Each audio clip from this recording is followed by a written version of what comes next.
श्री स्वामी समर्थ. श्री गुरुदेव दत्त. श्रीपाद श्री वल्लभ. गुरुचरित्र. अध्याय 44. गुरुभक्तांची भक्ती. श्री गुरूंची भक्ती अनेक भक्त करीत होते. त्यात एक विणकर होता. तो अत्यंत गुरुभक्त होता. तो संसाराचे कामे आटपून तिसऱ्या प्रहरी मठात येऊन सेवा करीत असे. तो मठाचे अंगण झाडीत असे. श्री गुरूंना दुरून नमस्कार करीत असे. शिवरात्रीला विणकराचे माता पिता यात्रेला निघाले. त्यांनी आपल्याबरोबर यात्रेला येणार का म्हणून त्याला विचारले. तेव्हा तो म्हणाला, माझे गुरु म्हणजेच मल्लिकार्जुन आणि श्री गुरुचे कायम वास्तव्य असते तो मठ म्हणजे श्रीशैल्य पर्वत आहे. मी श्री गुरुचरण सोडून कुठेच जाणार नाही.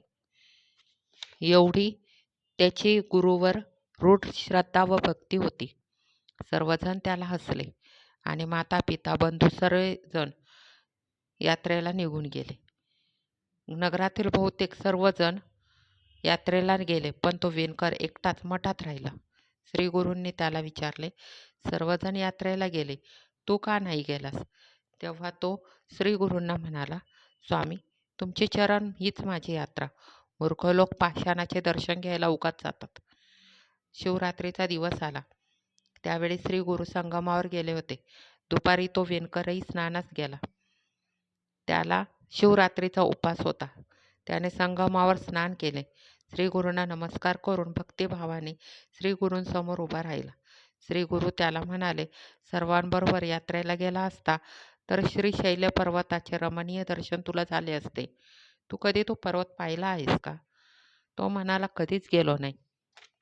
आणि स्वामी, तुमचे चरण सोडून कुठेही जावेसे वाटत नाही. तुमच्या चरणापाशी आमच्या सर्व यात्रा आहेत. त्याचा रूढ भाव व भक्ती पाहून श्री गुरूंनी त्याला जवळ बोलवले व म्हणाले, या पादुका घट्ट धरून डोळे मिटून बस. मी तुला शैल्य पर्वताचे दर्शन घडवतो. मी सांगितले की मग डोळे उघड. मनोवेगाने श्री गुरु त्याला घेऊन पाताळगंगेच्या तीरावर येऊन बसून डोळे उघड असे म्हणाले. श्री गुरूंचे बोलणे ऐकताच विणकराने डोळे उघडले आणि समोर पाहिले तर श्रीशैल्य पर्वत त्याच्या दृष्टीस पडला. अनेक लोक त्या पर्वताकडे दर्शनासाठी जाताना दिसले. श्री गुरु त्याला म्हणाले, अरे असा गोंधळल्यागत काय पाहतोस? लवकर शौर्य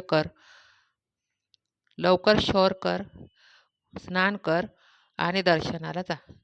श्री गुरूंचे तसे सांगताच तो स्नानाला गेला. तिथे त्याला आपले माता पिता बंधू सर्व गावकरी दिसले. ते त्याला विचारू लागले, तू कोणत्या रस्त्याने आलास? असे गुपचूप येणे तुला शोभत नाही. माता पित्रास तो नम्रपणे म्हणाला, आत्ता श्री गुरूंच्या बरोबर आलो, परंतु कोणाचा त्याच्या सांगण्यावर विश्वासच बसेना. तो कोणाजवळ काहीही न बोलता त्याने शौर केले, स्नान केले व सर्व पूजा साहित्य घेऊन शिवलिंगाची पूजा करण्यास निघाला. परंतु काय आश्चर्य, त्याला शिवलिंगाच्या जागी श्री गुरु बसलेले दिसले आणि सर्व लोक त्याची पूजा करीत होते.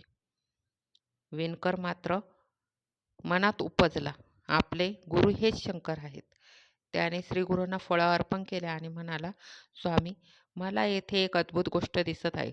सर्वजण आपलीच पूजा करीत आहे. असे असताना येथे येण्याची काय गरज होती? श्री गुरु म्हणाले, भक्ता सर्वत्र सर्व चराचर ईश्वरानेच परिपूर्ण भरलेले आहे, हे खरे. पण विशिष्ट स्थानाचे महात्म्य असतेच, ते सामान्य लोकांना अकलनीय आहे. विणकराच्या विनंतीवरून श्री गुरूंनी त्याला स्थानाचे महात्म्य समजावून सांगितले. एवढे सगळे होताना तिकडे गाणगापुरात लोक श्री गुरूंचा शोध करीत होते. सर्व भक्तांना चुकल्यासारखे झाले. श्री गुरु विणकरासह जेव्हा संगमावर उतरले तेव्हा ते तिथेच राहिले व विणकराला सर्व शिष्यांना बोलवण्यास मठात पाठवले. विणकर गावात आला तेव्हा सर्व लोक त्याला विचारू लागले, तू शौर का केलेस? तेव्हा तो म्हणाला, मी श्री गुरूंबरोबर वायू वेगाने श्रीशैल्यास गेलो होतो. तेथील हा प्रसाद आणला आहे. श्री गुरु संगमावर थांबले आहेत. त्यांनी मला मठात जाऊन सर्व शिष्यांना बोलवण्यास सांगितले आहे, परंतु लोकांचा विश्वास बसेना.